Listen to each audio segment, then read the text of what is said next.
What's up everybody, I'm Adam and today I'm reviewing the FeiyuTech G5 for the Sony FDRX 3000.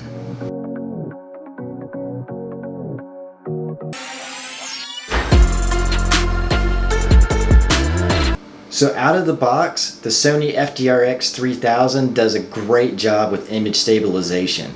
Now add in the G5 FeiyuTech and now you can take that good footage and make it cinematic. Let's take a look at some comparison shots.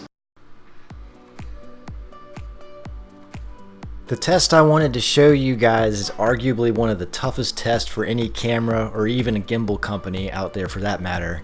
It's the running test.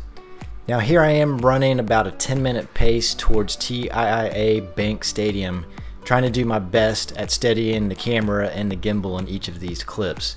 It's pretty clear which is better, but even with the gimbal, you still get a little shuddering motion, but it's so much smoother than the footage without the gimbal. This setup here is my go-to setup for any of my action shots that I do and most of my B-roll, and you can see why. The gimbal just smooths even the roughest bumps out, and when not running, you can almost assure that you're going to get a steady shot. These shots were done at 1080, 60 frames per second. With the optional tripod shown here, just invert the setup and the gimbal will automatically adjust the camera for use. With this setup you can get some great close to the ground action shots, and it's just as smooth if not smoother since the extended tripod absorbs a little more of the shake before reaching the gimbal.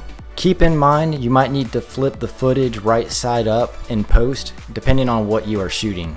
There are some other cool features such as selfie mode, follow mode for use with the joystick, and even a time-lapse mode. I don't use any of these features, so I'm not going to show any of that. Now those are all the positives, but let's talk about the negatives now. With the G5GS, the only option available is the splash-proof option, meaning you need to use the waterproof housing. The only problem is this means no audio.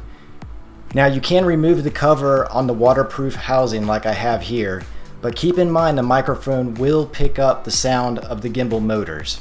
It's faint, but it's there. FeiyuTech used to make a G4 version of this that was not splash proof, however it's no longer available, and my guess is because it also picked up the motor noise from the gimbal. Now if you know all of this going in, I don't think you'll be disappointed with this setup. Hopefully this was an informative video for the G5 here, and if you liked the video, hit the like button, and if you want to see more of my upcoming videos, hit the subscribe button. Thank you.